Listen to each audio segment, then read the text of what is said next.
আপনি যদি জিরো থেকে একবারে প্রো লেভেলের হুইলি শিখতে চান, একবারে স্টেপ বাই স্টেপ সকল গাইডলাইন দরকার আপনার, তো এই ভিডিওটা আপনার জন্য। আমি রূপম আজকে চলে আসছি আপনাকে গাইড করার জন্য হুইলি টিউটোরিয়াল নিয়ে। সকল কিছু আজকে স্টেপ বাই স্টেপ আপনাকে বুঝে দেওয়ার ট্রাই করবো। তো চলো, hey sexy people, what is up. Wheelie শিখতে গেলে সর্বপ্রথম আপনার কিছু জানা প্রয়োজন, কিছু ইনফরমেশন জানা প্রয়োজন। সেটার মধ্যে প্রথম হচ্ছে আপনার ব্রেকগুলো একবারে ঠিকঠাক থাকতে হবে। সাইকেলের মধ্যে যে চাকার হাওয়া থাকে টিউবের মধ্যে, ওইগুলো একবারে ঠিকঠাক থাকতে হবে। এখানে যে আপনার টায়ার আছে, এখানে যে আপনার চেইন আছে, সকল কিছু ঠিকঠাক ভাবে টিউন থাকতে হবে। গিয়ার একভাবে অ্যাকুরেট কাজ করতে হবে।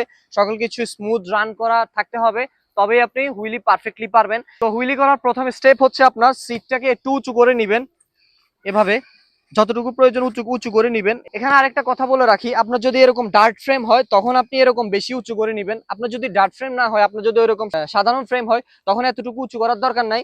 আপনি সিটটাকে নিচে নামায় হুইলি করবেন। যদি নিচে নামায় হুইলি করতে কষ্ট হয়, তখন একটু উঠে নেবেন, কারণ ডার্ট ফ্রেমের মধ্যে বেশি উঠাইতে হয়, কারণ ডার্ট ফ্রেম নিচু। কিন্তু আপনার নর্মাল ফ্রেম যদি হয়, তাহলে কিন্তু এত উঁচুতে উঠানোর কোনো দরকার নাই। বেশি উঁচুতে হয়ে গেলে আবার আপনি পড়ে যেতে পারেন পিছনের দিকে, তো সেটা মাথায় রাখবেন। সিটে উঠানোর পরে নেক্সট স্টেপ হচ্ছে আপনার গিয়ারের ব্যাপারটা। তো চাকা উঁচু করতে বা হুইলি করতে একটু পারফরমেন্স ভালো পাবেন যখন সাইকেলটা একবারে ফ্রি থাকবে, যখন আপনি একবারে দুই দিবেন। যদি আপনার দুই দিলে একবারে উঠে পিছনের দিকে পড়ে যায়, তখন আপনি তিনে দিবেন। আমি গিয়ার গুলো উঠাইনি। তো এই যে দেখতে পারতেছেন আমার চেইনটা 2 নাম্বার গিয়ারের মধ্যে চলে আসছে। তো সামনে আমার যে ক্র্যাঙ্কটা আছে, এটা 1 কাটার।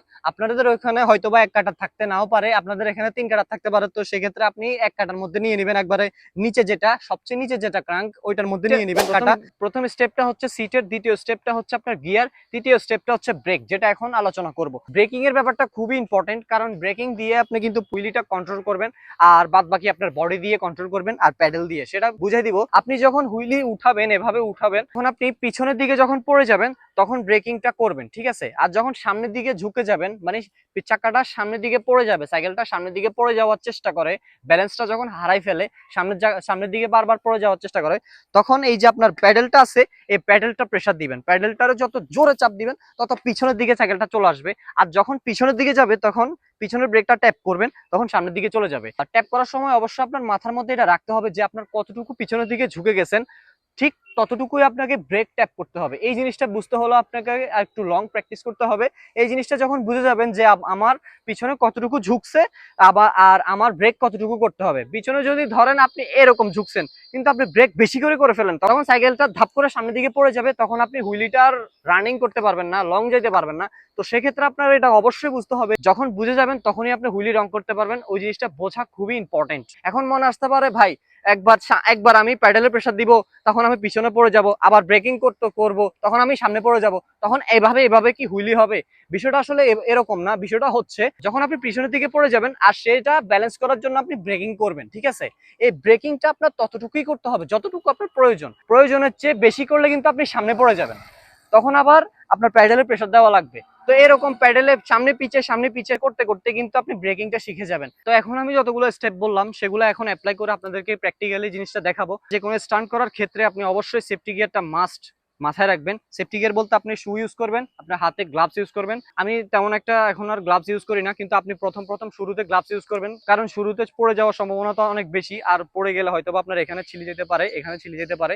তো সেক্ষেত্রে আপনি গ্লাভস ইউজ করবেন, আর আপনি একটা ভালো হেলমেট ইউজ করবেন, ফুল ফেস হেলমেট, অথবা এরকম বিএমএক্স একটা হেলমেট ইউজ করতে পারেন। সো আমি এটা পরে নিচ্ছি। হুইলি করার শুরুতে আপনার ব্রেকগুলো একবার সুন্দরভাবে হাতে নিয়ে নেবেন। আপনার এই যে 2টা আঙ্গুল আছে, 2টা আঙ্গুল দিয়ে এভাবে ব্রেকটা এভাবে ধরবেন। আপনি যদি চান 3 আঙ্গুল দিয়ে ধরতে পারেন, তবে 4 আঙ্গুল দিয়ে এভাবে 4 আঙ্গুল দিয়ে ধরিয়েন না। তাহলে হবে কি, আপনার যে ট্যাপিং করতে গেলে একবারে বেশি ট্যাপ হয়ে যাবে, তখন আপনি সামনের দিকে পড়ে যাবেন। এই সামনের ব্রেকটাও একইভাবে 2 আঙ্গুল দিয়ে ধরবেন। যখন আপনি প্রো হয়ে যাবেন, একবারে বুঝে যাবেন যে আপনার কতটুকু ব্রেক ট্যাপ করা দরকার, তখন আপনি 5 আঙ্গুল 10 আঙ্গুল দিয়ে ধরলেও কোনো সমস্যা নেই। প্রথম একটু রুলস এন্ড রেগুলেশন ফলো করে তারপরে জিনিসটা করবেন, তখন দেখবেন আপনি একবারে প্রো হয়ে যাবেন। অনেকে কি করে, আপনার বসে হুইলিটা দেওয়ার, এভাবে হুইলিটা দেওয়ার ট্রাই করে, কিন্তু এভাবে করবেন না। আপনাকে একটু দাঁড়াতে হবে, এভাবে একবারে সম্পূর্ণ দাঁড়ায় যাবেন না, জাস্ট এভাবে হাফ হাফ বসবেন, হাফ দাঁড়াবেন। আর অবশ্যই একটা জিনিস মাথায় রাখবেন, এই যে হ্যান্ডেল বারকে টান দিবেন আর এই যে প্যাডেলে প্রেসার দিবেন, দুইটাই কিন্তু একই সময় করতে হবে।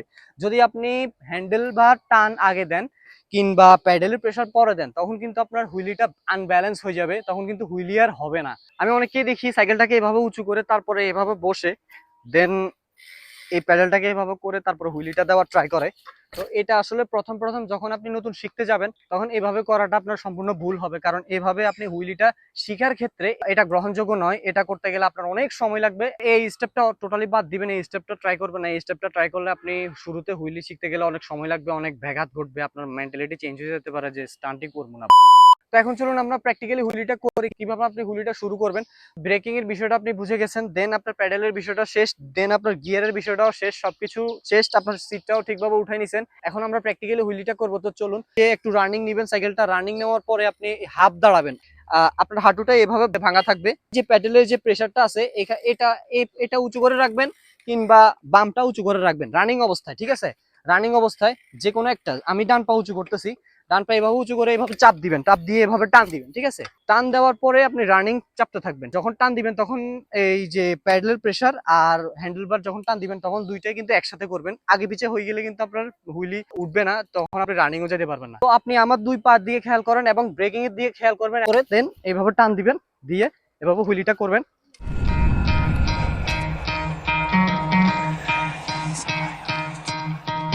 You could try to play, but you're never gonna beat me. Look the other way, what I'm doing ain't easy. Bloody hands stained from the people who deceive me. Muddy hands break through the chains, go free me. Looking for change, looking for pain, pulling them out. এই হলো আজকের video. আমি step by step দেখানোর try করছি, যদিও কিছু না বোঝেন অবশ্যই কমেন্ট বক্সে আমাকে জিজ্ঞেস করবেন। আমি আবারও একবার রিক্যাপ করি। ফার্স্টে আপনার সিটটাকে উঠাবেন, দেন আপনি গিয়ারটাকে সেট করবেন। আমি বলছি কততে, সামনেটা রাখবেন একে, আপনার 1 কাটা হোক সামনে কিংবা 3 কাটা হোক, আপনি সামনে 1-এর মধ্যে গিয়ার রাখবেন। পিছনের যে গিয়ারটা আছে ওইটা রাখবেন আপনি 2-এ বা 3-এ, কিন্তু আমি আপনাকে রেফার করবো 2-এ রাখার জন্য, কারণ 2-এ রাখলে একটু সহজ হবে আর কি। সব স্টেপ শেষে আপনার ব্যালেন্সটা ঠিক রাখার চেষ্টা করবেন।